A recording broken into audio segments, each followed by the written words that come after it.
उसका तो अपन क्या है, डिब्बे में निर्भीक बैठ रहे हैं, निर्भीक, बिना किसी भय के, बिना किसी भय के भाई गाड़ी चल रही है अपने आप। और यदि ड्राइवर से चूक हो जाए थोड़ी सी, तो सबका सब अस्तित्व खतरे में आ जाता है। सबका सब अस्तित्व क्या खतरे में आ जाता है। इसी प्रकार परिवार का यदि मुखिया हमारा, हमारे परिवार का मुखिया जो वरिष्ठ है, वो यदि मान लीजिए कोई लापरवाही करेगा अपने आचरण में, व्यवहार में, तो उससे पूरे परिवार में पतन के संस्कार फैलने की आशंका रहती है। इसमें देखिए, इसके बारे में शास्त्र बताते हैं, जो है परिवार का जो मुखिया है उसको कैसा आचरण कर, स्वामी जी बताते हैं, एक गोली होती है, बंदूक की गोली। परिवार का मुखिया यदि बातें ही बातें करे, परिवार का मुखिया पूरी बातें ही बातें करे आचरण की, खुद आचरण न लाए, तो वो बातें प्रभावी नहीं होती। और यदि खुद आचरण में लाए बातों को, तो वो उसके आचरण परिवार पर प्रभावी होते हैं। इसको स्वामी जी बताते हैं गोली के उदाहरण से। जैसे होती है गोली, बंदूक में गोली होती है, एक बंदूक होती है, इसमें होती है गोली। जैसे बंदूक से भरी गोली होती है, गोली से भरी बंदूक होती है, वो चलती है। तो बंदूक से गोली भरी जो है बंदूक, वो आवाज भी करेगी और मारेगी भी, दोनों काम करेगी। वो बंदूक क्या करेगी, आवाज भी करेगी और मारेगी भी। और लेकिन एक गोली होती है खाली बारूद, बंदूक खाली बारूद से भरी, तो वो आवाज आवाज करेगी, सिर्फ काम नहीं करेगी। तो मुखिया जो आचरण, तो अपने आचरण कर रहा है, तो उसका व्यवहार कैसा होगा, गोली भरी बंदूक के समान। अर्थात वो प्रभावित भी करेगा, और मतलब उन पर प्रभाव भी पड़ेगा अपनी संतति पर, पीढ़ी पर, उसके आचरण से। और खाली बिना बिना आचरण के मतलब बातें करेगा, तो बारूद भरी गोलू के समान होगी, सिर्फ आवाज करेगी, सिर्फ कहने सुनने में होगा, प्रभाव उसका मारक क्षमता होगी नहीं। तो इस श्लोक में यही बचा है, जैसे जैसे श्रेष्ठ पुरुष आचरण करेंगे, मनुष्य भी जो साधारण मनुष्य है या उनके जो पीछे फॉलोअर है, वैसा आचरण करते हैं। इसलिए प्रधान मनुष्यों को या श्रेष्ठ मनुष्यों को अपने आचरण में बड़ी भारी सावधानी बरतनी चाहिए। इसमें एक उदाहरण आता है, देखिए इसमें अपने पुस्तक में दिया है।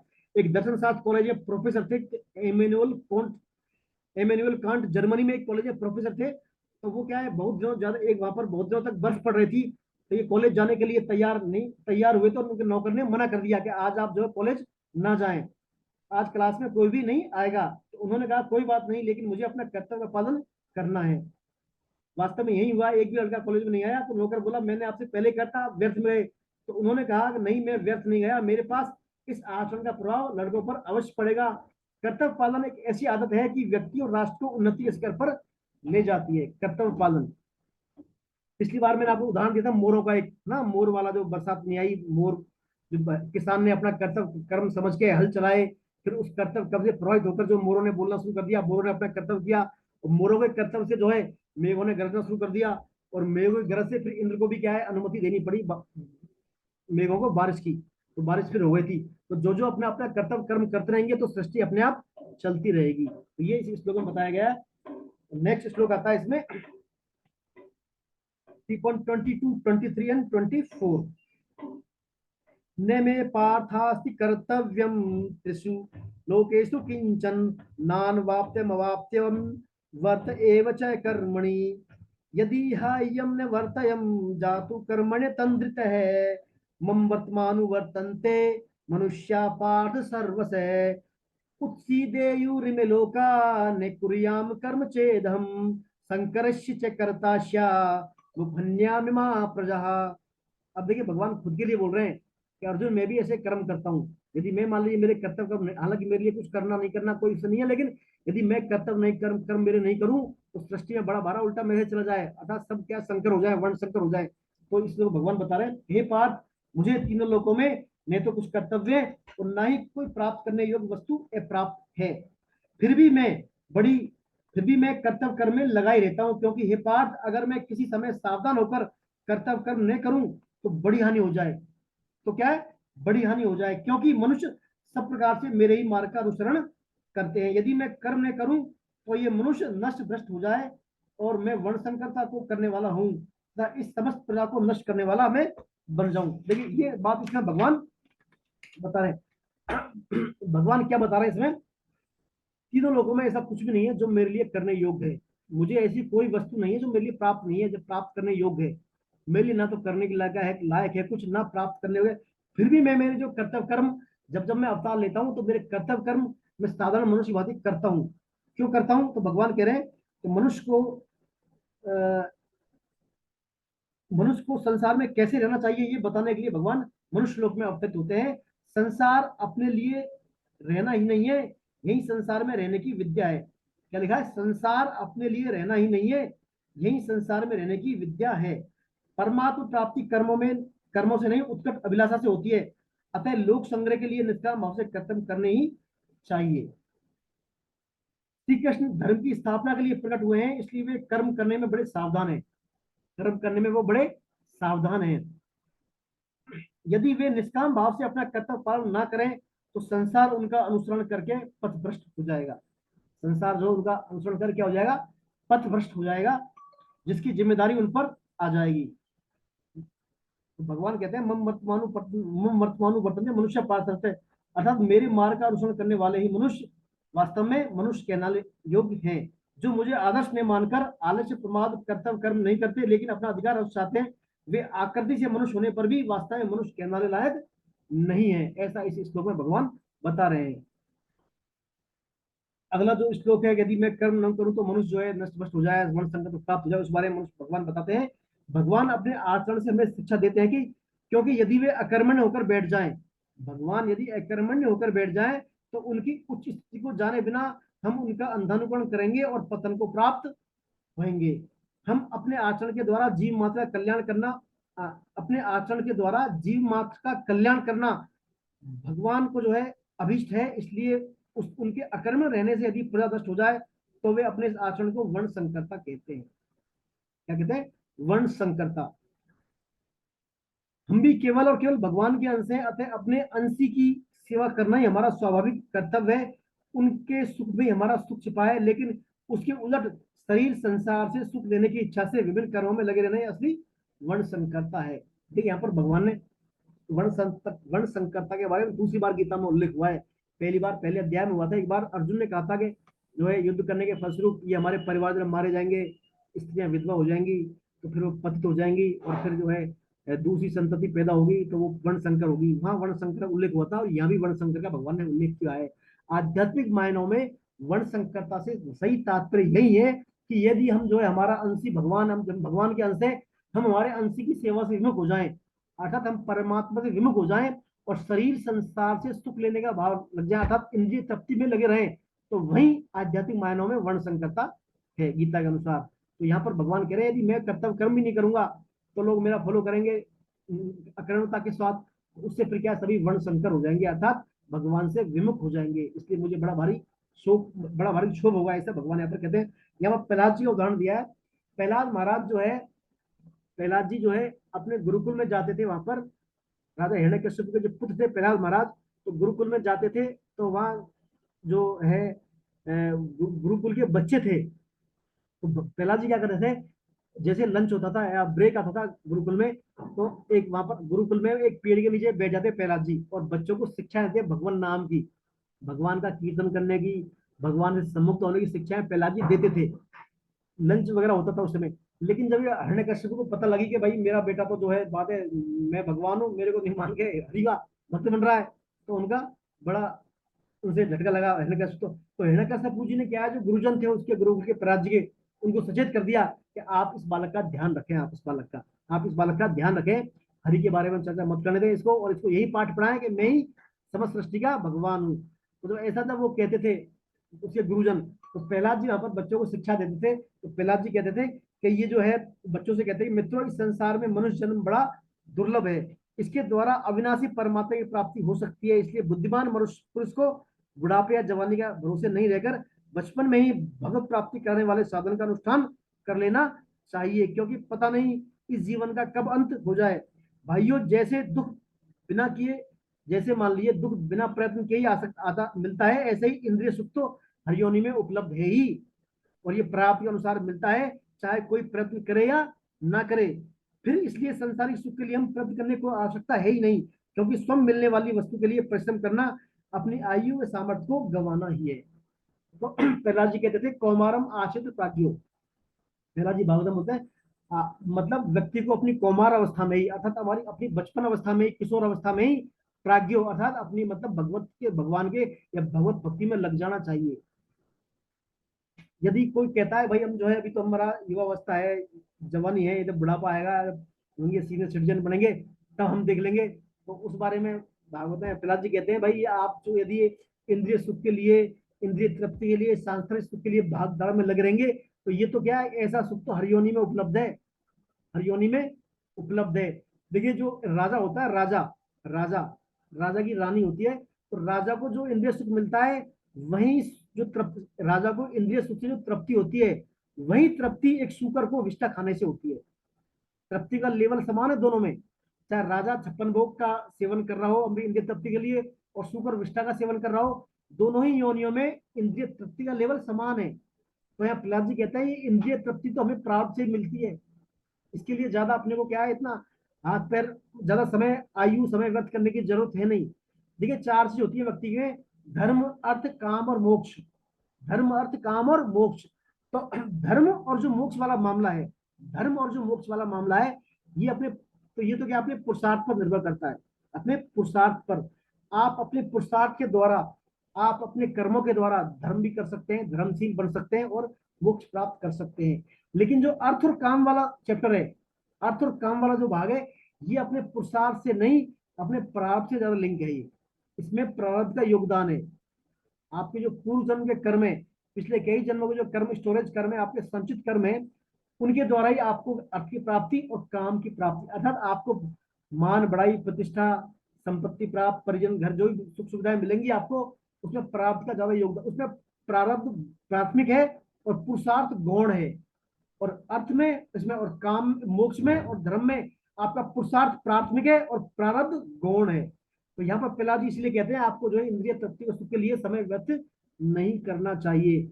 जब जब जाओ, जब ही आप भगवान की तरफ जब लग जाए जब ही सही। स्वामी जी कहते हैं, स्वामी जी बोलते हैं कि प्रश्न में साधन 25 बोलते हैं, वो साधन 25, साधन 25 से तात्पर्य है व्यक्ति को अपनी 15 साल की आयु तक, व्यक्ति को अपनी 15 साल की आयु से लेकर जो 25 साल आने वाले 25 अर्थात 40 वर्ष की उम्र तक, 15 to 40 की उम्र में भगवान के सम्मुख हो जाना ही चाहिए, अर्थात भक्ति का अभ्यास कर लेना ही चाहिए। यदि वो साधन 25 ही नहीं करता, तो अंत समय में जो है उसे भगवान की तरफ ध्यान लगाना बड़ा ही टेढ़ा काम है, बड़ा ही दुष्कर काम है उसके लिए। यही बात प्रहलाद जी कहते हैं, कौमारम आचित पाग्यो, कुमार अवस्था में क्या है, भगवान के सम्मुख हो जाना चाहिए, यही इस श्लोक का भाव है। अब नेक्स्ट श्लोक इसमें जो आता है 3.25,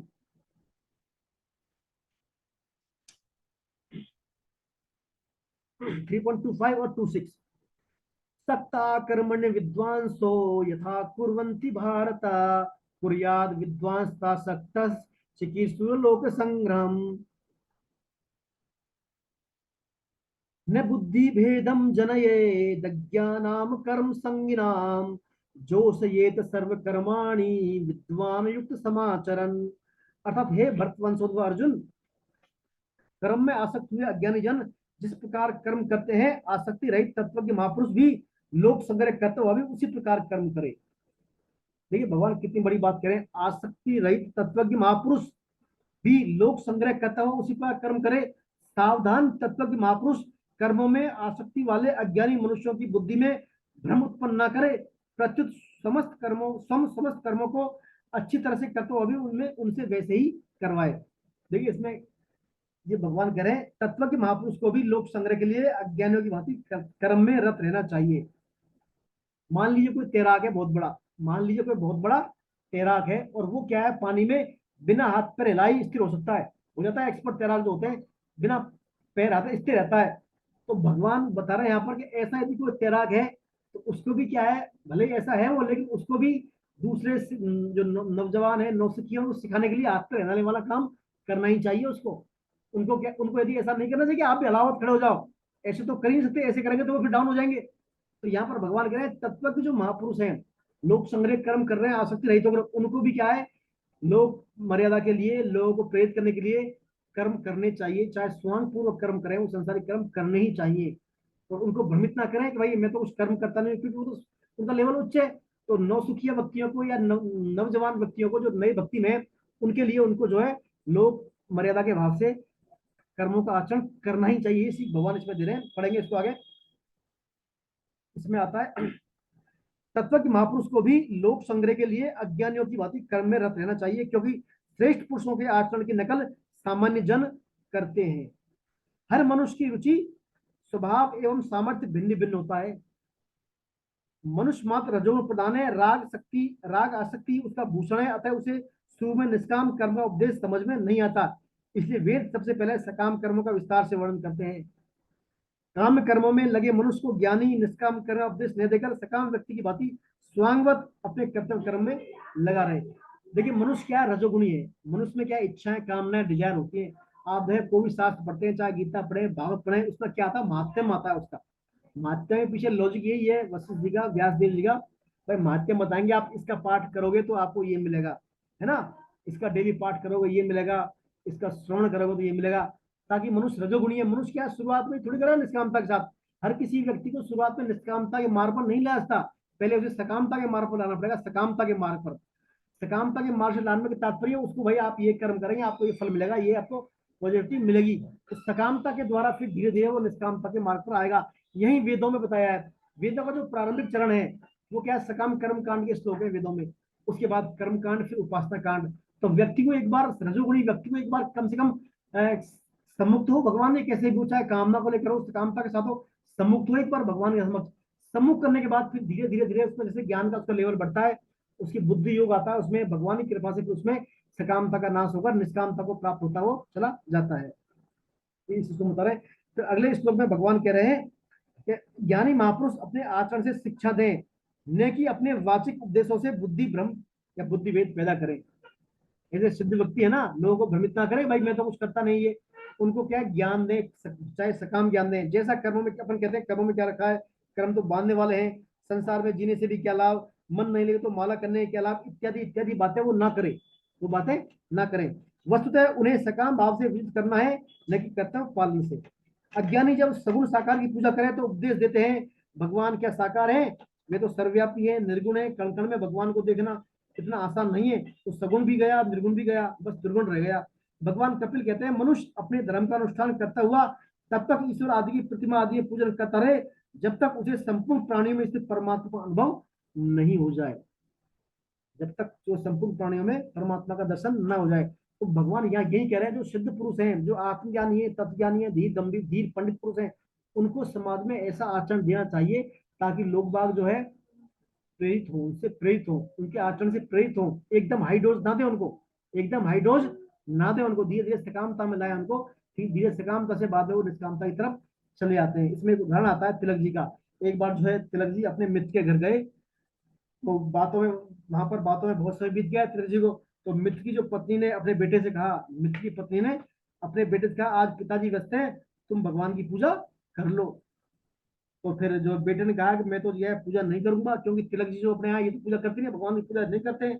तो ये बात तिलक जी ने सुन ली उसके बेटे के मुंह से।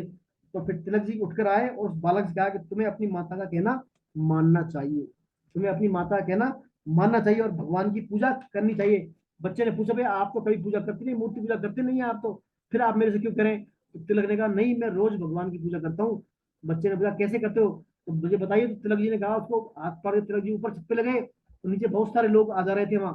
तो वहां उनकी इज्जत करके तिलक जी ने, ये मेरे सब भगवान है, मैं, जब तुम इनकी पूजा करना सीख जाओ तब मूर्ति पूजा भी नहीं कर पाओ तो चल जाएगा, लेकिन न इनकी पूजा करोगे न मूर्ति की पूजा करोगे तो ये आपके लिए ठीक नहीं है। कहने का तात्पर्य है, हमें हमारे आचरण के द्वारा क्या है, लोगों को भ्रमित नहीं करना है, भ्रमित नहीं करना है, उनको सही मार्ग पर लाना है। भले ही सकामता पर लिया है, लेकिन लाए उनको सही मार्ग पर, भ्रमित ना करें। यदि हम भ्रमित कर देंगे तो हमें बड़ा भारी पाप लगेगा, ऐसा इसमें भगवान बता रहे हैं।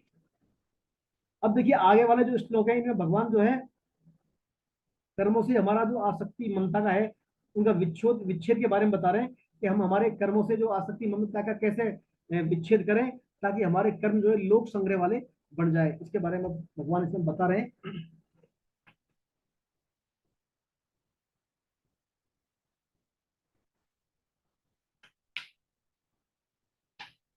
3.7, 8 और 9। प्रकृते क्रियमाणानि गुणे कर्माणि सर्वशः अहंकार विमूढ़ात्मा करता है मिति मन्यते। तत्वित्तु महाभावो गुण कर्म विभागयो गुणा गुणेषु वर्तन्त इति मत्वा न सज्जते। प्रकृतिर गुण सम्मूढ़ा सज्जन्ते गुण कर्मसु तान कृतस्न विदो मंदान कृतस्न विन्न विचालयेत्। अब भगवान क्या कह रहे हैं, व्यक्ति जो है कर्म क्यों करता है, मतलब वैसे कर्म क्यों करता है, वस्तु उसकी मूल स्थिति क्या है, उस बारे में इन श्लोकों के माध्यम से भगवान बता रहे हैं। भगवान कह रहे हैं संपूर्ण कर्म सब प्रकार से प्रकृति के गुणों के द्वारा किए जाते हैं, प्रकृति के गुणों के द्वारा किए जाते हैं, परंतु अहंकार से मोहित अंतःकरण वाला ज्ञानी मनुष्य मैं करता हूं ऐसा मान लेता है। परंतु हे महाभाव, गुण विभाग और कर्म विभाग को तब से जानने वाला महापुरुष, गुण विभाग और कर्म विभाग को तब से जानने वाला महापुरुष संपूर्ण गुणी गुणों में बरत रहे हैं ऐसा मानकर उनमें आसक्त नहीं होता। प्रकृतिजन गुणों से अत्यंत मोहित हुए अज्ञानी मनुष्य गुणों और कर्मों में आसक्त रहते हैं।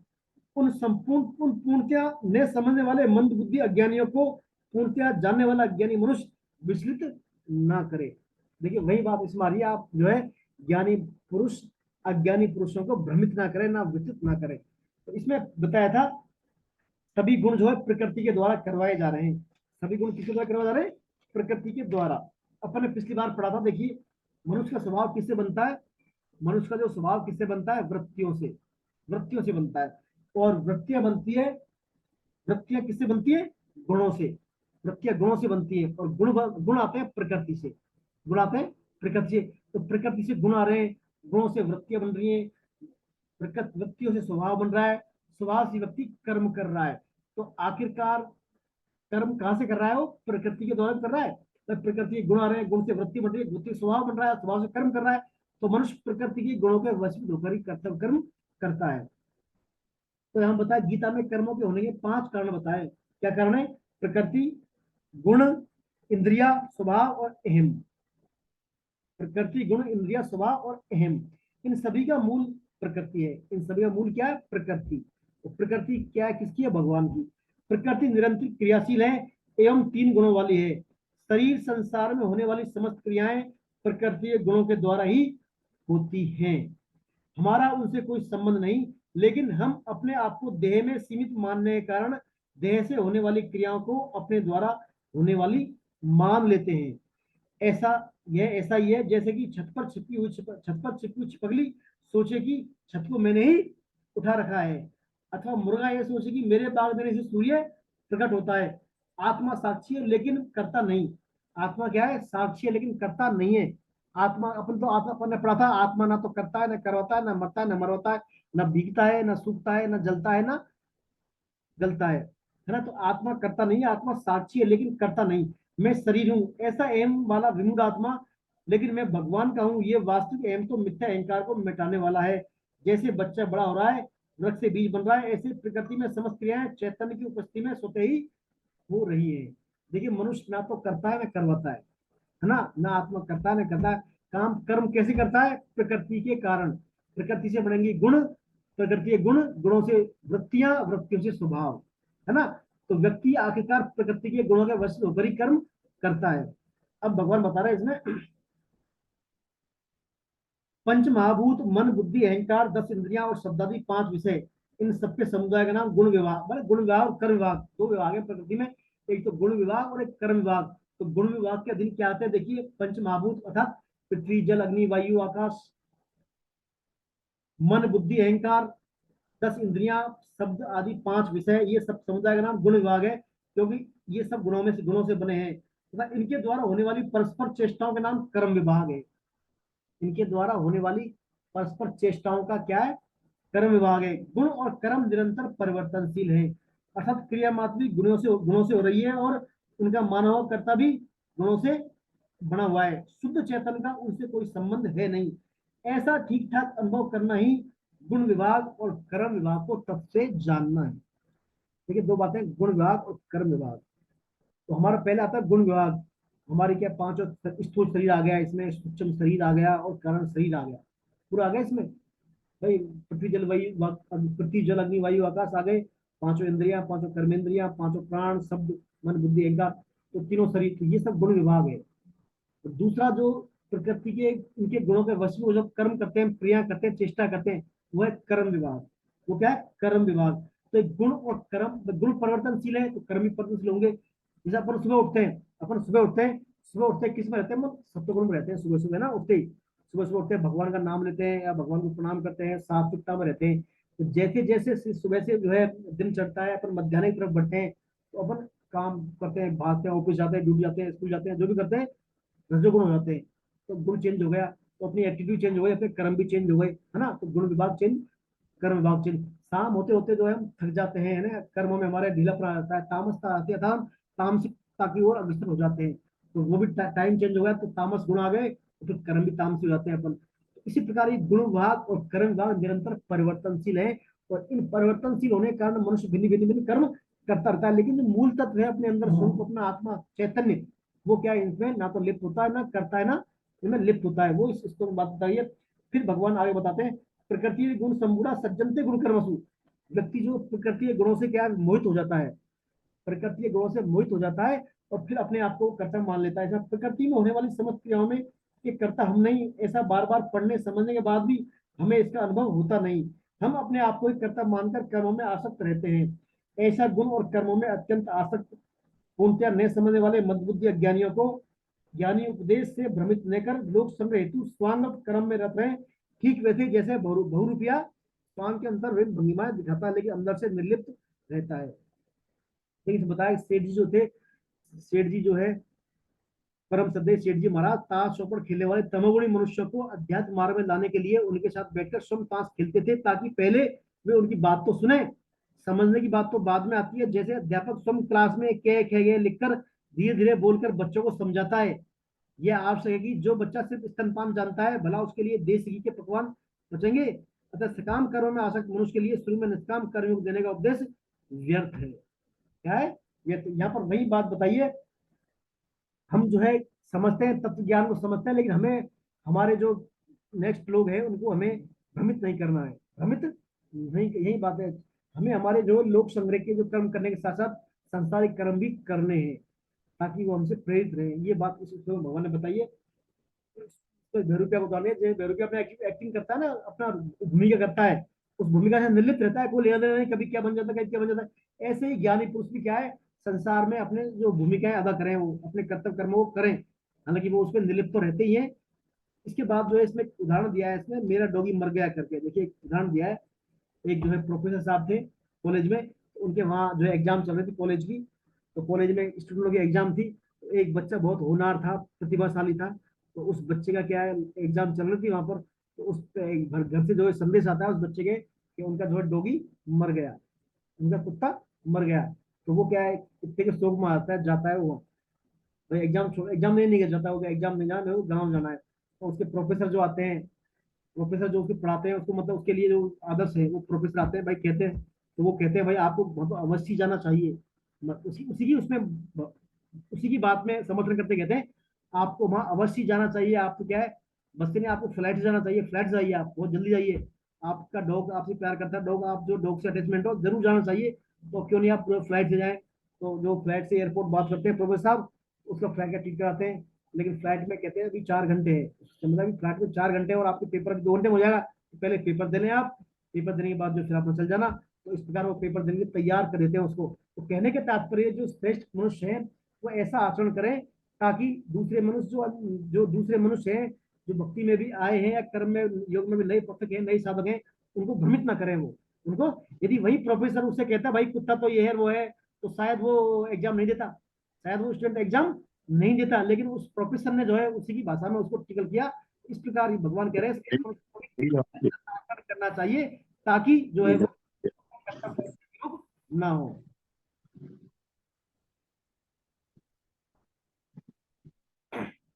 नेक्स्ट श्लोक आता है इसमें। अब इस श्लोक में भगवान जो है कर्मयोग का सार बता रहे हैं। इस श्लोक में भगवान जो है कर्मयोग का सार बता रहे हैं। सार कैसे बता रहे हैं भगवान, 3.30 श्लोक है।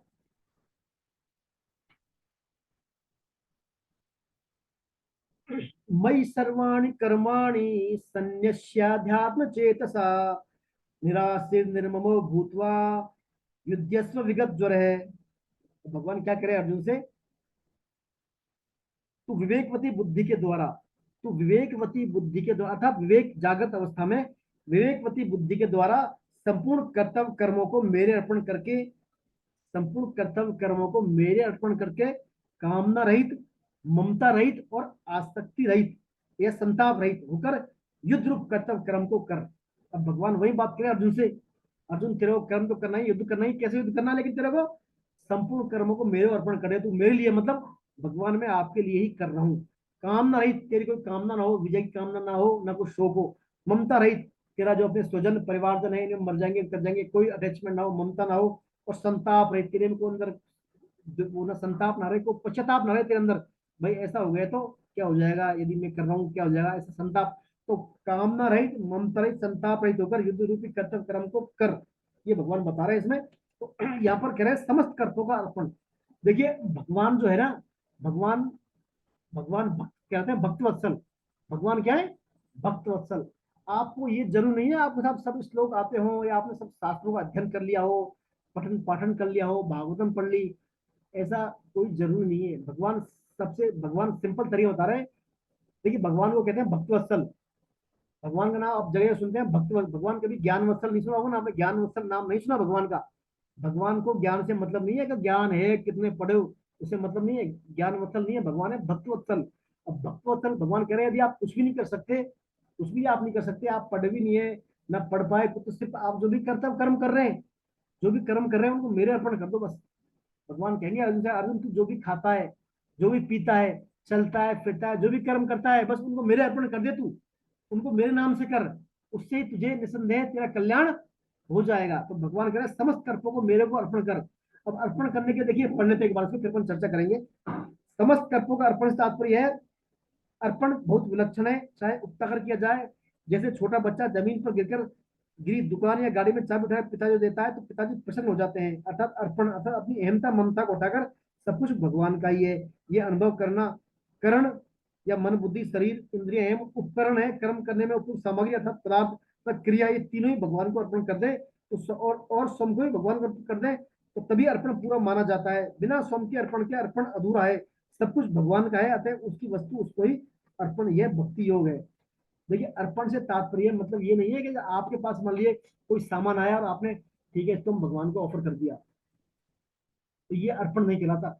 ये क्या, अधूरा अर्पण है। अधूरे से भी मतलब कम अर्पण है। अर्पण से तात्पर्य है आपके पास कोई सामग्री या वस्तु है, इसको आप अपनी ना माने, पहले तो अपनी ना माने, ये क्या भगवान की है, ये क्या है भगवान की है और भगवान के लिए ही है ये, पहले ये धारणा करें, ये चीजें भगवान की है और भगवान के लिए ही है, पहले तो ये आपकी मानसिकता हो, फिर आप उसको भगवान को अर्पण करें, तो ये अर्पण कहलाएगा। जैसे मान लीजिए कोई बेटा होता है, कोई छोटा बच्चा होता है, पोता आपका, तो पोते को मान लीजिए आपके आंगन में चाबी मिल जाती है, पिताजी के अलमारी की चाबी मिल जाती है या तिजोरी की चाबी जो भी है मिल जाती है, तो उस चाबी को क्या पोता उठाता है, बच्चा छोटा उठाकर क्या करता है, उस चाबी को उठा के देता है पिताजी, पिताजी आपकी चाबी। उससे क्या है, पिताजी बड़े प्रसन्न होते हैं।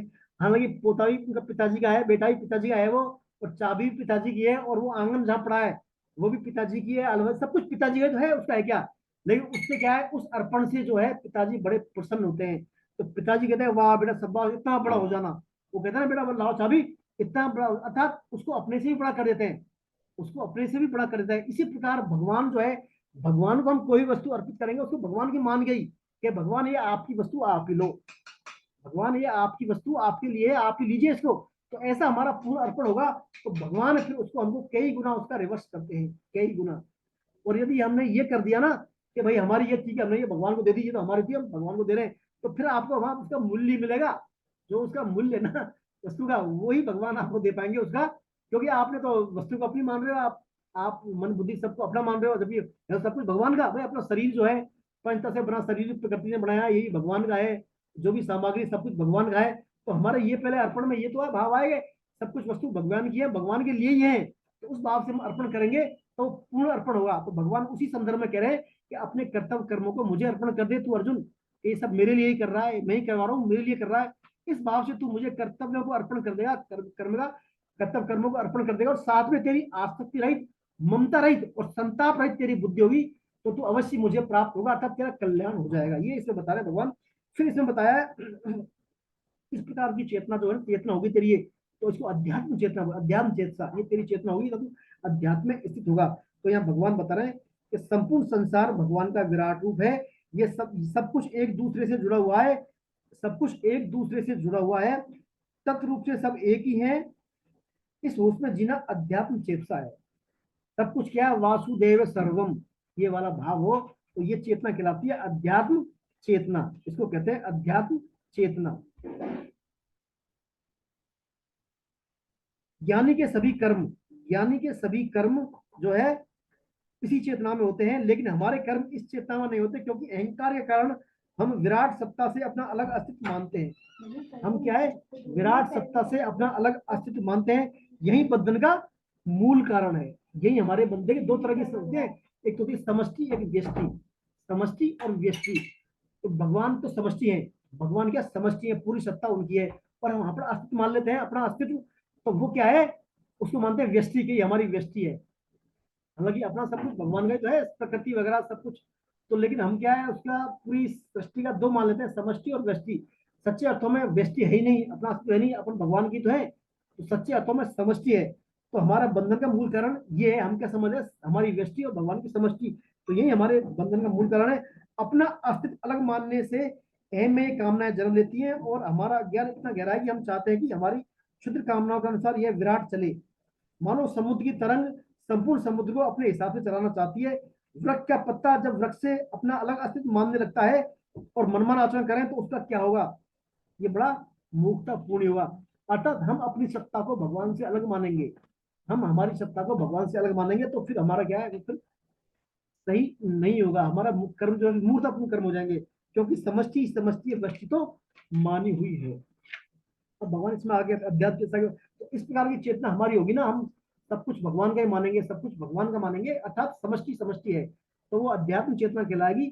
इसके बाद भगवान कहते हैं आपके कर्मों में आसक्ति, ममता, संताप का रहित होना भी जरूरी। इसके लिए भगवान कहते हैं संसार को अपना मानकर सुख भोग की कामना से उसका आश्रय लेना आशा है। संसार से सुख की कामना करना क्या है, आशा है, लेकिन ऐसी कामना से रहित हो जाना निराशी है।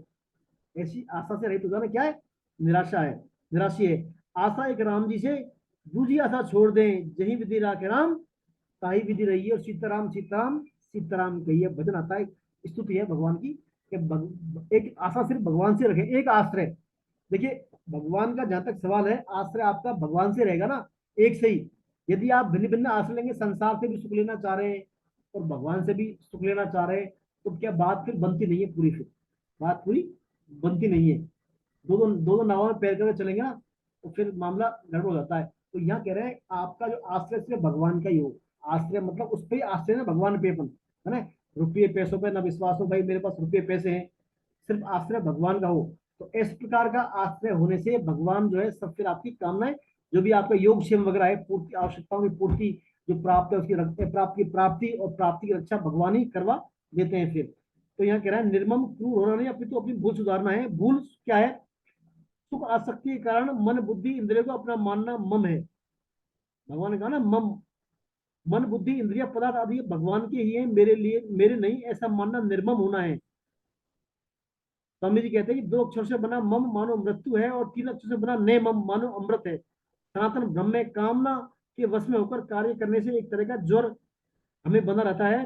जैसे सत्कर्म करते हुए अपने में अच्छाई का ज्वर, इस ज्वर से रहित होकर कर्म करना ही विगत ज्वर है। विगत ज्वर, मैं बोला ना इसको विगत ज्वर, निराश्रित निर्ममो भूतवा इदस्व विगत ज्वर।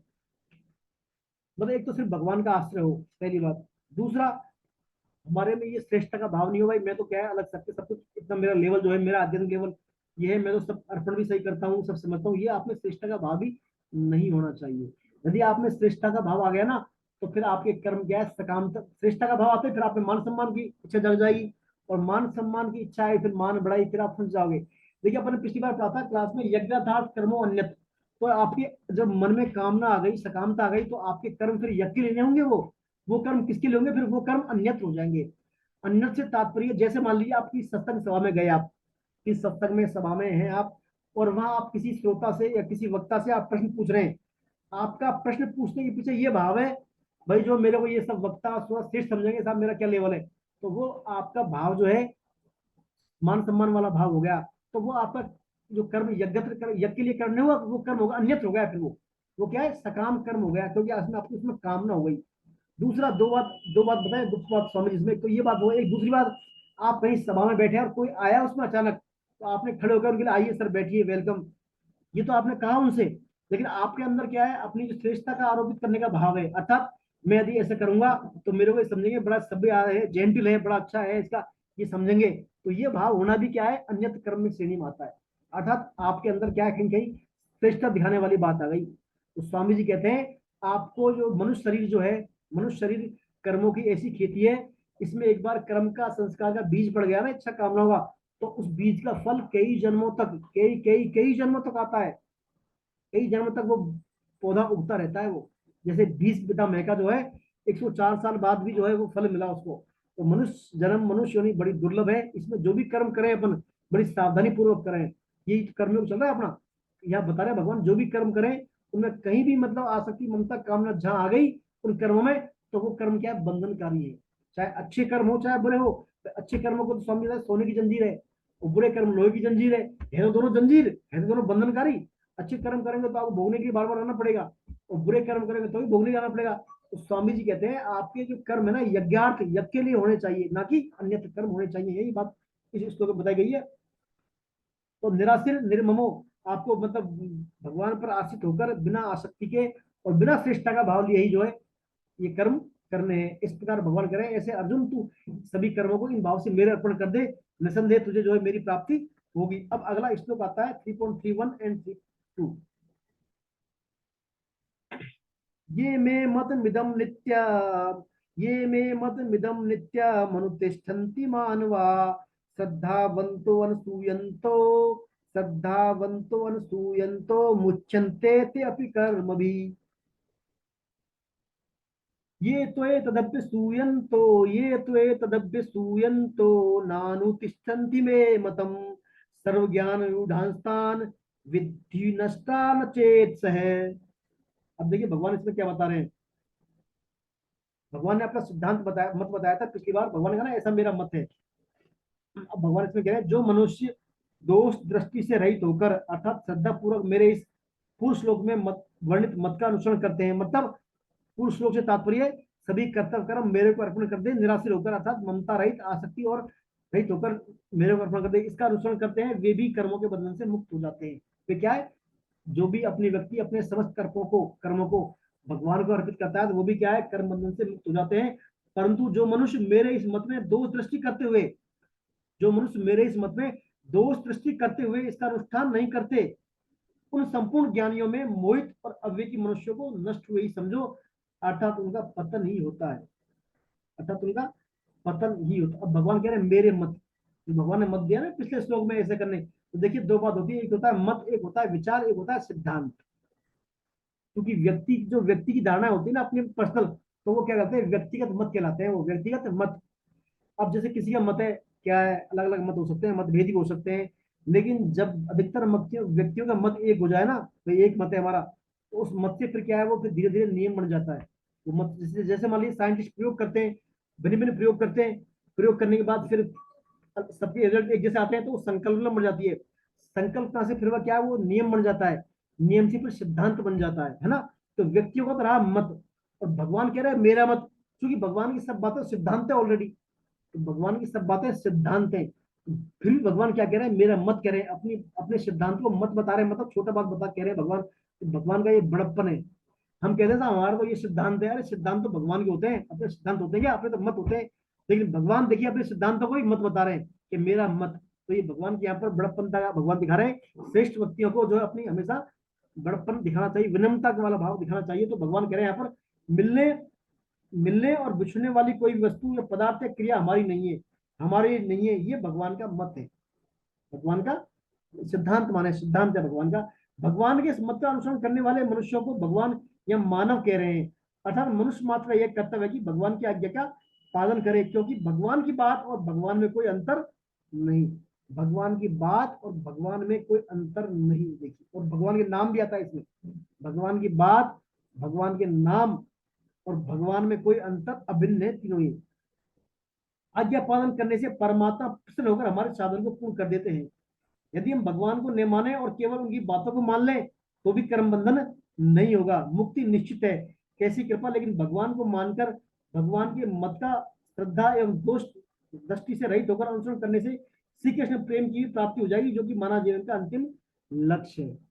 देखिए दो बात होती है, एक तो वाणी सेवा, एक वपु सेवा। तो वाणी सेवा मतलब किसी की आज्ञा का पालन करना, तो वपु सेवा किसी के शरीर की सेवा करना। तो शास्त्रों में वाणी सेवा को सबसे ऊपर बताया है, मतलब किसी की आज्ञा का पालन करना, अर्थात बात को मानना। आपने यदि बात मान ली तो भी आपका कल्याण हो जाएगा। जैसे मान लीजिए कोई पतिव्रता स्त्री है, कोई पतिव्रता स्त्री है और वो पति की आज्ञा का पालन कर रही है।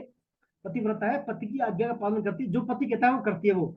भले ही पति उसका जो तामस गुण में है, तामसिक है, भगवान से विमुख है, कुछ भी है, लेकिन पत्नी जो है पति की आज्ञा का पालन कर रही है, तो भी भगवान कहते हैं उसका कल्याण हो जाएगा। उसका कल्याण, क्योंकि शास्त्रों में कहीं भगवान की बातों की, भगवान की आज्ञा का पालन कर रही है वो। भगवान ने पत्नी के लिए धर्म निर्धारित किया है, गाइडलाइंस दिए हैं, उनको फॉलो कर रही है वो। तो उस पत्नी का ही क्या, भले पति का तो करनी होगा, तामसिक में है, लेकिन पति का अवश्य कल्याण, पत्नी का अवश्य कल्याण हो जाएगा, क्योंकि वो पति की आज्ञा का पालन कर रही है, अर्थात भगवान की वाणी को वो मान रही है। तो यह वाणी की बात बताई है। दूसरी बात है, कहा भगवान को ना माने। भाई भगवान को तो मानना ही है, भगवान को मानेंगे तभी तो उनकी बात को मानेंगे अपन। तो भगवान को मानना है और भगवान की बात को मानना है। देखिए दो बातें इसमें, हम ये सब बात जान तो गए, अब पढ़ के जान गए भाई ऐसा ऐसा भगवान ने कहा है गीता में, इसको करना है, लेकिन हम इनको मानते नहीं है। हम इनको क्या है, मानते नहीं है। अब मानने के पीछे मेन बात तो मानना ही है। स्वामी जी कहते हैं जिस दिन हमारा ये मानीपना खत्म हो जाएगा ना, हमारा जो मानीपना हमने कर रखा है, झूठा मानीपना, ये मानीपना खत्म हो जाएगा तो हमारी बात बन जाएगी। फिर हमारा क्या रास्ता क्लियर हो जाएगा। तो मानीपना हमें क्या मिटाना है, मानीपना अर्थात अहमता, हमारे जो अंदर बैठी है बातें, उनको हम क्या मान लें, भगवान की बातों को अंदर ग्रहण कर ले। जैसे मान लीजिए किसी की शादी होती है, किसी लड़की की शादी होती है, तो लड़की की शादी होने के बाद क्या होता है, वो अपने ससुराल में आ जाती है। ससुराल में आ जाती है तो जो उसकी आवश्यकताएं होती है, जो भी उसकी आवश्यकताएं होती है, उनको कौन करता है, उसकी पति पूर्ति करता है आवश्यकताओं की। तो पति के लिए फिर जो भी पति के लिए फिर पति कहता है भाई मेरे लिए जो है ये सामान लाना है, वो लाना है पत्नी के लिए, क्योंकि वो मान लेता है, पत्नी को अपनी मान लेता है वो, उसके मान चेंज हो गया कुछ दिन बाद ही। इसी प्रकार जो है पत्नी होती है, पत्नी, पत्नी ससुराल में यदि रात में से उसको गहरी नींद में जगाया जाए, आपसे पूछा कौन हो आप, तो वो क्या कहेगी, मैं साहब फला जी की पत्नी हूँ, फला जी की पत्नी हूँ, या इनकी बहू, इस परिवार की पत्नी हूँ। तो हुआ क्या, उसमें क्या है, उस पत्नी ने या उस महिला ने अपने आप को उनकी मान लिया। कुछ दिन पूर्व वो किसी की बेटी थी, कुछ दिन पूर्व वो किसी की बेटी थी, वहां संबंध था, लेकिन शादी के बाद उसने अपने आप को मान लिया कि मैं इनकी पत्नी हूँ। तो उसका क्या है, दिमाग में बात बैठ गई, ये मानीपना कि मैं इनकी पत्नी हूँ। इसी प्रकार यदि व्यक्ति मान ले कि हम भगवान के और भगवान हमारे, ये बात धारणा में, अहमता में बैठ जाए, तो फिर उसके लिए फिर क्या ज्यादा फिर दूर, भगवान से फिर भगवत प्रेम उसके लिए ज्यादा दूर फिर रह नहीं जाता। तो महत्वपूर्ण बात है इसमें अपनी अहमता बदलना है अपन, अपनी अहमता बदलना है। अहमता क्या है, मैं शरीर हूँ, शरीर मेरा है, ये मेन अहमता है। ये इसको मान ले, हम यदि मान लें कि मैं भगवान का, भगवान मेरे, तो ये अपनी अहमता प्रवृत्त हो जाए, तो भगवान की बातें अपने स्वतः ही अपने आचरण में आने लग जाएंगी। यही बात इस श्लोक के माध्यम से भगवान बता रहे हैं। नेक्स्ट इसमें जो बताया अभ्युसंत, अर्थात दोष दृष्टि वाला, जो भगवान कह रहे हैं मेरे में दोष दृष्टि ना रखें, उसमें बता रहे हैं दोष दृष्टि एक ऐसा दुर्गुण है जिसके कारण दुर्लभ अवसर के सदुपयोग से हम चूक जाते हैं। देखिए दुर्लभ अवसर है, ये मनुष्य जीवन का ही ऑलरेडी दुर्लभ अवसर, तो इसके हम फायदा उठाने चूक जाते हैं दोष दृष्टि के कारण। दोष दृष्टि के मूल में अहंकार, अपने आप को श्रेष्ठ समझना, अति मान्यता है। मत व्यक्तिगत होता है, हर व्यक्ति अपना मत प्रकट कर सकता है, परंतु सिद्धांत सर्वोपरि होता है, जो सबको मानना चाहिए। श्री कृष्ण का मत वस्तु सर्वोच्च सिद्धांत है, फिर भी वे कितने करुणा वत्सल हैं, अपने सिद्धांत को मत कहते हैं, लेकिन हम अहंकार के कारण अपने मत को भी सिद्धांत मानते हैं। भगवान की बातें नहीं मानने वाला चाहे कितना भी ज्ञानी हो, उनका पतन अवश्य संभावी है। भगवान की बातें नहीं मानने वाला भले ही कितना ज्ञानी हो, विद्वान हो, लेकिन उसका पतन होना अवश्य संभव है। वास्तव में श्री कृष्ण विमुक्ता ही अज्ञान है, वास्तव में श्री कृष्ण से विमुक्ता ही अज्ञान है, और उसके सम्मुख, उनके सम्मुख होना ही ज्ञान है।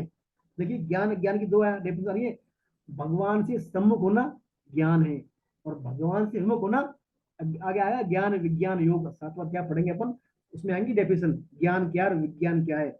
भगवान को मानना ज्ञान है, और भगवान के अलावा कुछ है ही नहीं ऐसा अनुभव हो जाना क्या है, विज्ञान है ना। ये बात आगे आएंगे इसमें। तो गिद्ध कितना भी ऊंचा उड़े, लेकिन उसकी दृष्टि हड़ावल या सड़े मांस पर रहती है। शाब्दिक ज्ञान महान पतन करने वाला है। रावण, कंस, हिरण्यकशिपु आदि कम ज्ञान। देखिए मैंने कहा आपसे ज्ञान वत्सल और भक्त वत्सल, भगवान क्या है, भक्त वत्सल। देखिए रावण जो है ना, रावण बहुत बड़ा ज्ञानी था, बहुत बड़ा विद्वान पंडित था। कहते हैं भगवान शिव भी कांपते थे एक बार उसके कैलाश पर्वत चले गए थे, तो अलग था कैलाश पर्वत, बड़ा ज्ञानी था, वीर था। लेकिन इतिहास में रावण कभी भक्त कहलाया क्या? नहीं, भक्त वो नहीं कहलाया रावण। ऐसे हिरण्यकश्यपु ने 33,000 वर्ष तक तपस्या की थी, 33,000 ईयर्स तक, लेकिन वो भी के इतिहास में भक्त नहीं कहलाया, आसुरी कहलाया।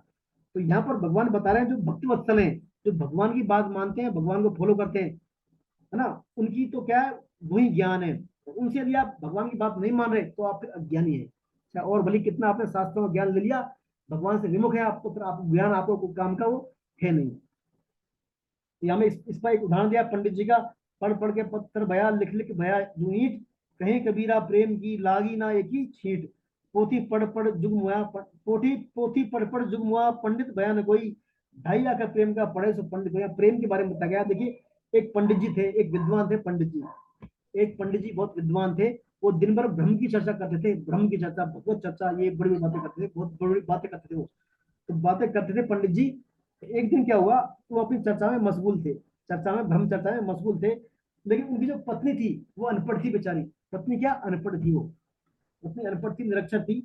तो पंडित जी जो क्या है, पंडित जी का जो व्यवहार था, पत्नी के प्रति कटु व्यवहार था। वो क्या, चूंकि पंडित जी विद्वान थे, शास्त्रज्ञ थे, और पंडितानी जो अनपढ़, तो उससे व्यवहार थोड़ा रूखा व्यवहार रहता था।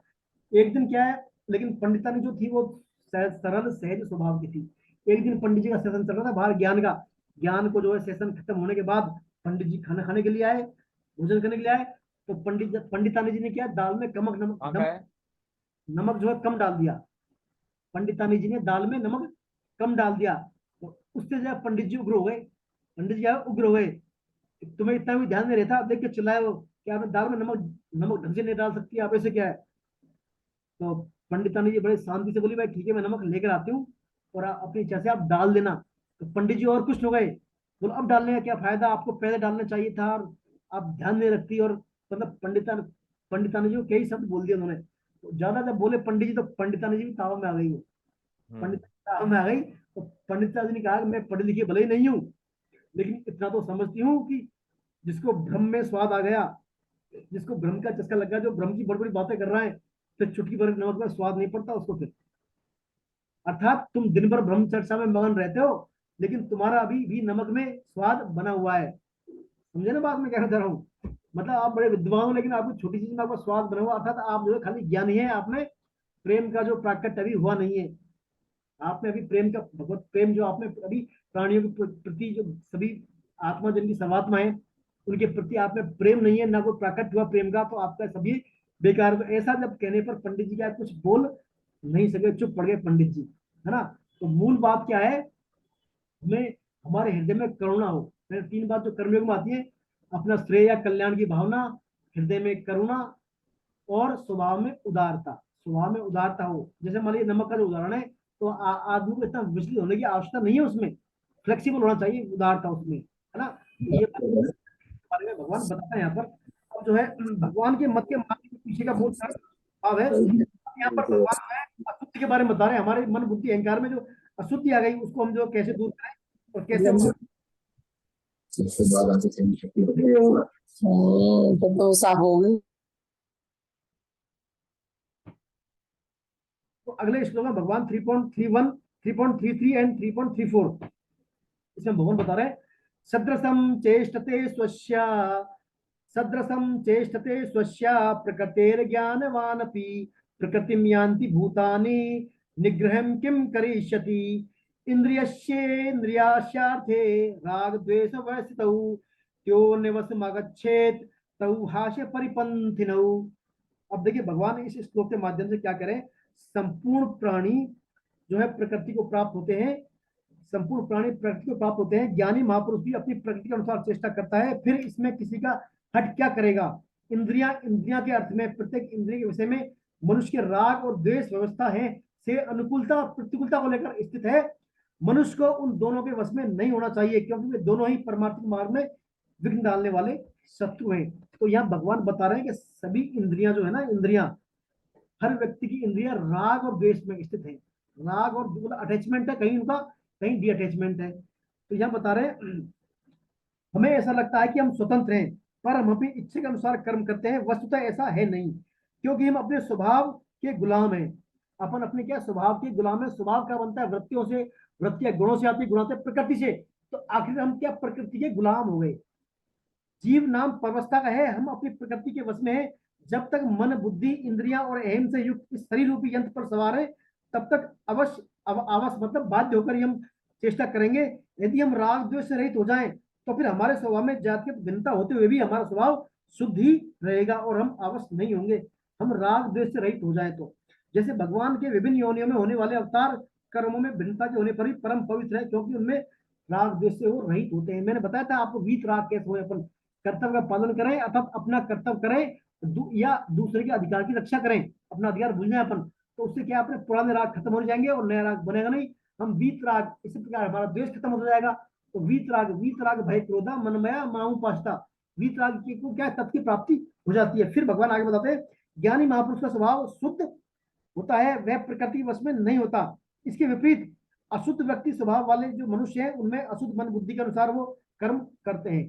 देख, ज्ञानी मनुष्य अपने ज्ञान के हिसाब से कार्य करेगा और जो अशुद्ध व्यक्ति अपने उसके लेवल के अनुसार ही कर्म करेगा। ज्ञानी पुरुष राग द्वेष के वश में होता नहीं, लेकिन चेष्टा तो उसके स्वभाव के अनुसार ही करता है। ज्ञानी महापुरुषों का प्रकृति से संबंध विच्छित हो जाता है, लेकिन उनके स्वभाव में भिन्नता तो रहती है। हालांकि परवस्था नहीं रहती, लेकिन अज्ञानी मनुष्यों के स्वभाव की भिन्नता परवस्था दोनों रहती है। देखिए, अज्ञानी मनुष्य के बारे में बोल रहे भगवान, उनमें परवस्था भी होती है स्वभाव के, वो काम वही करेंगे जो उनको मन बुद्धि अहंकार सूट करेंगे। सार रूप में इस श्लोक का भाव है, ज्ञानी महापुरुष लोक संग्रह के लिए कर्म करते हैं, हालांकि करेंगे अपनी प्रकृति के अनुसार ही, लेकिन अज्ञानी अपनी कामना के वश होकर कामना पूर्ति के लिए कार्य करता है, क्योंकि वे पूरी तरह से अपने अशुद्ध स्वभाव के वश में है।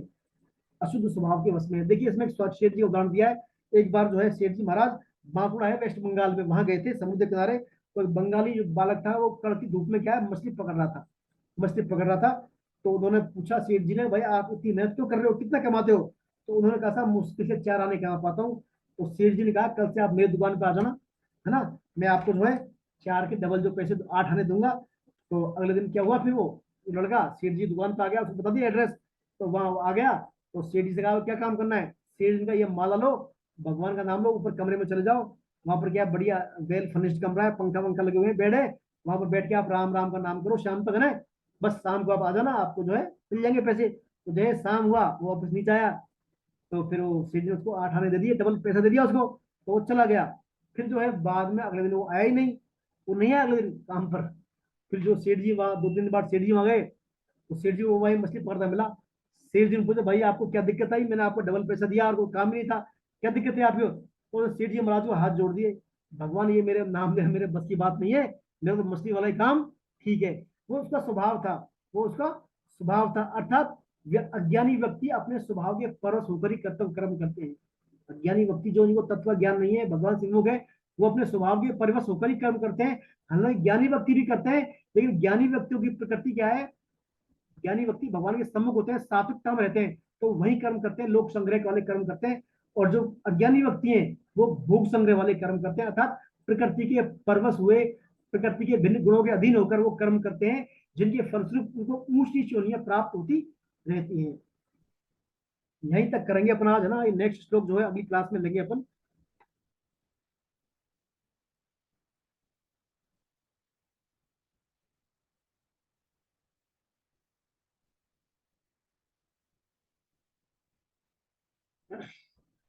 चलिए, अब अपन ने जो कर्मयोग के बारे में चर्चा की है आज, ये इस बारे में अपन थोड़ा फिर से कर लेते हैं एक बार। किसी का पहले तो कोई शंका हो तो बताएं एक बार, किसी का कोई प्रश्न है वो बताएं एक बार, आप जो अपन चर्चा कर लें एक बार।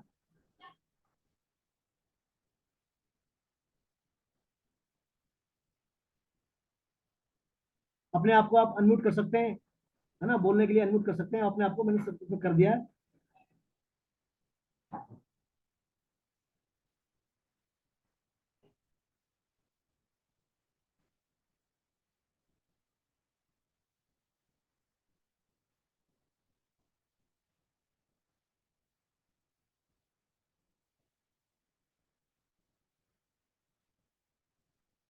किसी का कोई प्रश्न आज के बारे में, कोई जिज्ञासा शंका टिप्पणी कोई?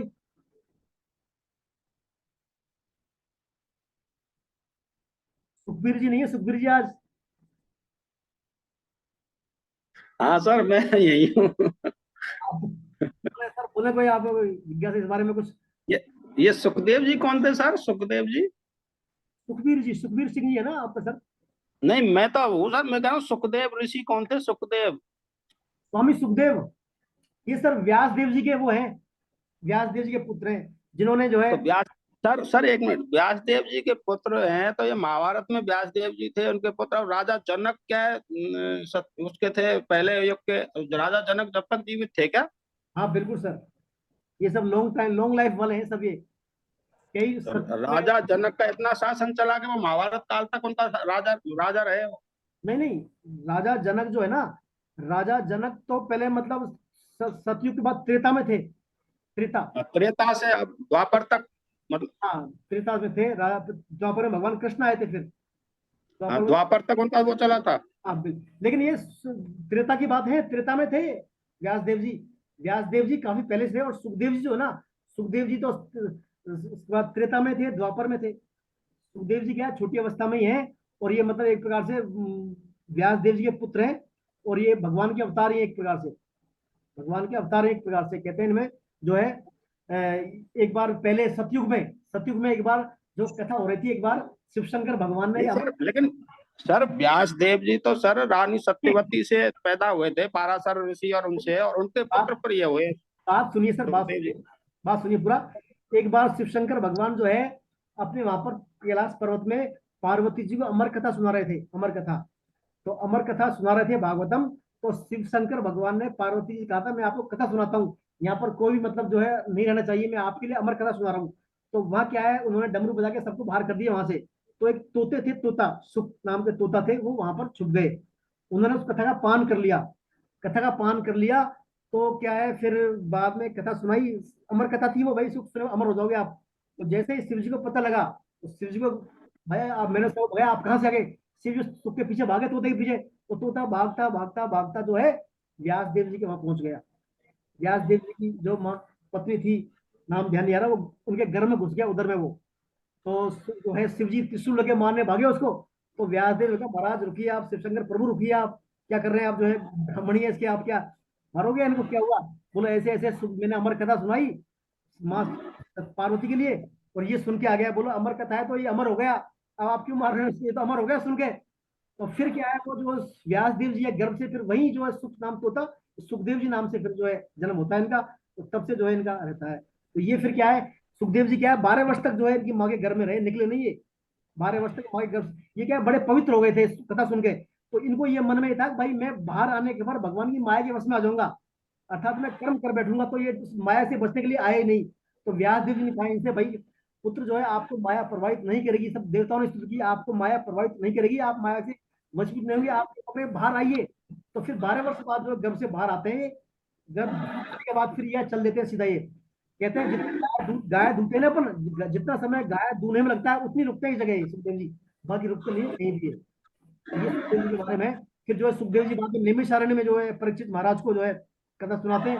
हालांकि इनका टाइमिंग जो बहुत कम रुकने का, लेकिन उस टाइम परीक्षित जी के भाव को देखकर, और जो सोने का ये बहुत सारे ऋषि थे उनके भाव को देखकर इन्होंने 7 दिन तक वहां पर कथा सुनाई नैमिषारण्य में परीक्षित जी को। ये इनका वो है, बाकी ये थे उस काल में थे, भिन्न भिन्न कालों में आते हैं सुखदेव जी। इनके बारे में समय का थोड़ा क्या है, भगवान का जो समय टाइमिंग अलग है, अपने अपना जो मानव लोग का, मनुष्य लोग का वर्ष है टाइमिंग अलग है, इनका टाइमिंग अलग रहता है। अपन आएगा में अगले चौथे चौथे में आएगा टाइमिंग, ब्रह्मा जी का कितना होता है, देवताओं का एक दिन कितना होता है, अपना एक दिन कितना होता है, वो हम आगे पढ़ेंगे। बाकी थे ये सुखदेव। और बताएं सर।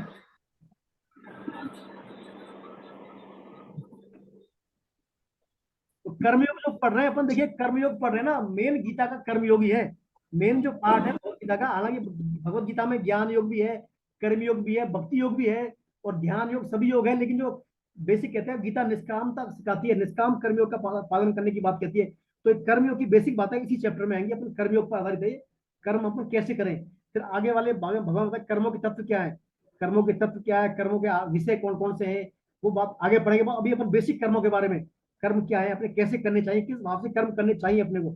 फिर भगवान भी कैसे आगे आएंगे, भगवान कैसे कर्म करते हैं, किस बात को ध्यान में रखकर कर्म करते हैं। तो जो कर्म व योग वाला चैप्टर है, इसको थोड़ा ध्यान से पढ़े, इस बात को एक बार फिर घर जाके एक बार पढ़े आप इन श्लोकों को, है ना। और नहीं आ तो और अपन चर्चा कर लेंगे। बाकी महत्वपूर्ण श्लोक है कर्म के, ये यदि अपने आप समझ में अच्छी तरह से आ जाएंगे ना, कर्म योग के श्लोक, ये बातें, तो आगे वाली गीता की बातें अपने अच्छी तरह से अपने सहजता से उनको जो ग्रहण कर पाएंगे। देखिए किसी भी ज्ञान के लिए तीन चीजें जरूरी होती है, श्रवण, एकदम श्रवण, मनन और निध्यासन। तो श्रवण तो अपन कर लेते हैं क्लास में, श्रवण कर लिया। अब इसका श्रवण करने के बाद मनन भी करें आप घर जाके। मनन करें मतलब घर उसको एक बार देखें, इसको फिर से एक बार विचार करें। फिर आप मनन करते रहेंगे तो फिर आएगा तीसरे पर निध्यासन। वो आपके आचरण में बात आने लगेंगी, फिर उनको अपने आचरण में, अपने केस में, अपने किसी भी केस में, किसी भी परिस्थिति केस में अपने ऊपर अप्लाई करेंगे उनको, भाई ऐसा करना चाहिए, भगवान तो ऐसा आगे आएगा।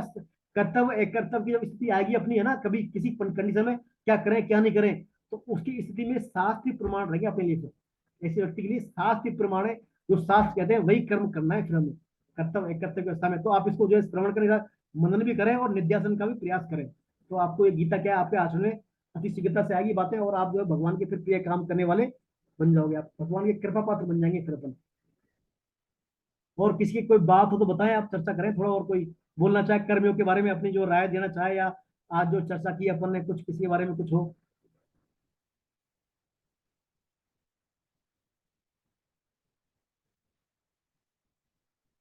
नहीं किसी का प्रश्न, किसी का, विशंबर जी, विशंबर पारासर जी, आप बोलते नहीं है कभी, विशंबर पारासर जी,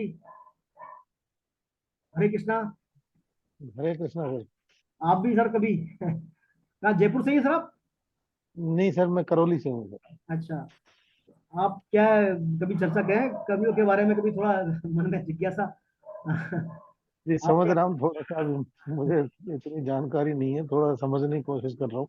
हाँ, एक और थे ना पारासर जी आपके, एक और थे कुड़गांव से, दूसरे पारासर जी वो शायद नहीं आते, क्या नाम, यंगस्टर थे एक। अभिषेक। हाँ अभिषेक पारासर, वो शायद क्लास में आते नहीं है वो अभी थोड़ा बाहर है सर, वो उसकी क्लासेस चल रही हैं, वो मेरा बेटा ही है सर। अच्छा अच्छा अच्छा, आपके बेटे हैं क्या वो? अच्छा वो भी चाइना में है, वो आ जाएगा भी 1-2 दिन में। अच्छा अच्छा, चलो अच्छी बात है तो आप क्या पढ़ रहे हैं, आप घर जब पढ़ते हैं अपन यहाँ करने के बाद चर्चा करते हैं गीता की, घर से पढ़ने के बाद बुक्स में। हाँ, वो अभी मैंने वो पुस्तक मंगवाई है सर, वो कौन सी आती है वो बड़ी वाली, वो साधक संजीवनी, उसमें थोड़ा सा प्रयास कर रहा हूँ। ये भी पढ़े आप, ये भावार्थ भी पढ़े आप, है ना? भावार्थ भी जी। उसी का सार है, उसी की टीका उसी के से ली गई है, उसको पढ़े आप पहले, आप इसको समझेंगे फिर उसको भी समझ जाएंगे आप। पढ़े आप, कैसे भी करके लग रहे हैं आप, है ना, बहुत अच्छा है। चलिए आप तो रेगुलर आते हैं शायद। अच्छा आरती द्विवेदी जी, आरती द्विवेदी जी, म्यूट म्यूट करें अपने आप को, अनम्यूट करें। जी नमस्कार। हरे कृष्णा। हरे कृष्ण। आप आती हैं हर क्लास में, आप भी आती हैं रेगुलर, पढ़ती हैं घर आप? आप जी जो है, हाँ, अभी तक तो रेगुलर ही आ रही। आप जाप वगैरह करती हैं, माला करती हैं क्या, माला हरे कृष्ण महामंत्र की? नहीं। देखिए मेरा एक सभी से निवेदन आपसे है, आप जो है क्लास के साथ साथ माला भी करें, भगवान का नाम जाप भी शुरू कर दें आप, नाम जाप शुरू कर लें। इतना टाइम नहीं है मेरे पास। टाइम तो देखिए, टाइम तो वो जो भगवान ने सबको समान ही दिया है, टाइम में तो खैर जो भी है जैसा भी है निकालें, प्रयास करें आप, ये अपने ऊपर ये टाइम निकालना करना है ना, जो भी हथियार अपने पास है उनसे प्रभु लड़ना है ना जीवन में। बाकी समय निकालें, जैसा भी जितना करें, शुरू तो करें एक बार भगवान के भाई सम्मुख, अपन यदि समय जाप करेंगे, भगवान कहते हैं देखिए अपन अपना अपना यज्ञ पढ़ा है, कर्तव्य कर्म यज्ञ कहलाते हैं, यज्ञ यज्ञ है ये। और भगवान कहते हैं यज्ञ नाम जप यज्ञ अस्मि, सभी यज्ञों में जप यज्ञ में हूँ। देखिए द्रव्य यज्ञ होते हैं, एक अपने पंच महायज्ञ होते हैं, कई यज्ञ होते हैं, तो भगवान कहते हैं जप यज्ञों में यज्ञ में हूँ। आप मेरा नाम लेंगे ना तो आपको यज्ञ के बराबर फल मिलेगा, यज्ञ के बराबर आपकी जो उन्नति होगी, मतलब उसकी धर्मार्थ में। तो भगवान का नाम लेना जरूर शुरू करें आप। भगवान के नाम में और भगवान में और भगवान की वाणी में अभिन्नता है, कोई फर्क नहीं है। तो भगवान का नाम भी आप शुरू कर दें एक बार, एक बार भगवत कृपा का नाम, भगवान का नाम लेकर भगवान के आश्रय होकर नाम जब शुरू कर देंगे ना, तो फिर आपकी जो उन्नति बड़ी अच्छी होगी, फिर आप आध्यात्मिक रूप से जीवन उन्नयन आपका अच्छा रहेगा, फिर अच्छा मतलब अच्छा रेस्पॉन्स आएगा, फिर अच्छी आपको इंटरेस्ट होगा भगवान की बातों में, भगवान के नाम में, रूप में, गुण में, लीलाओं में, धामों में आपकी इंटरेस्ट होगा फिर। तो नाम जब बहुत जरूरी है, बिना नाम जब के, जैसे पंडित जी का उदाहरण था ना, ज्ञानी तो बहुत पूरे थे वो, लेकिन उनमें प्रेम नहीं था। तो नाम जब से प्रेम वाला भाव पैदा हुआ, आपने भगवान के प्रति प्रेम आएगा, तो नाम जब भी क्या है बहुत जरूरी है, पूरी बातें से काम नहीं चलने वाला। नाम जब भी करें आप, अपना सबका सार तो यही है, सबका उद्देश्य तो ये है भैया अपन सब पढ़ के लिख के गीता की बातें जान के भगवान के सम्मुख हो जाए, भगवान के नाम संकीर्तन इनमें अपना इंटरेस्ट हो जाए। तो नाम लेना जरूर शुरू कर दें आप, नाम लेना बहुत अनिवार्य है, ये माने आप सबका सार यही है। और बच्चों अच्छा है आप आती है क्लास में और बताएं कोई किसी के बाद में कोई हो जिज्ञासा। चलो करें फिर अपन आज करें बाइंड अप, आज क्लास है ना। चलिए अपन 2 मिनट कीर्तन करते हैं भगवान का। गोविंद जय जय गोपाल जय जय, गोविंद जय जय गोपाल जय जय, राधा रमन हरि गोविंद जय जय, राधा रमन हरि गोविंद जय जय, गोविंद जय जय गोपाल जय जय, रमन हरि गोविंद जय जय, गोविंद जय जय गोपाल जय जय, गोविंद जय जय गोपाल जय जय, राधा रमण हरि गोविंद जय जय, रमण हरि गोविंद जय, गोविंद जय जय गोपाल जय जय, गोविंद जय जय गोपाल जय जय, राधा रमण हरि गोविंद जय जय, राधा रमण हरि गोविंद जय, गोविंद जय गोपाल जय, राधा रमण हरि गोविंद जय जय, गोविंद जय जय गोविंद जय जय, राधा रमण हरि गोविंद जय। हरे कृष्णा नाम संकीर्तनम यस्य सर्वपापनाशनम, रामोत्क समय नमस्तम तम नमामि हरिम परम। बोलो वृंदावन बिहारी लाल की जय, बोलो राधा गोविंद देव सरकार की जय, सखा भगवान कृष्ण की जय, के घनश्याम भगवान श्री कृष्ण की जय, मीरा के गिरधर नागर की जय, जय, दुलारी राधा रानी की जय, मर्यादा पुरुषोत्तम भगवान जय। राम की जय हो, साधक संजीवनी की, जय हो, ग्रंथा श्रीमद् भागवतम की, जय हो, चैतन्य महाप्रभु की, जय हो, सब संतों की, जय हो, सब भक्तों की, जय हो, संत कोटि वैष्णव वृंद की, जय हो, आप सब की जय हो, जय जय श्री राधे।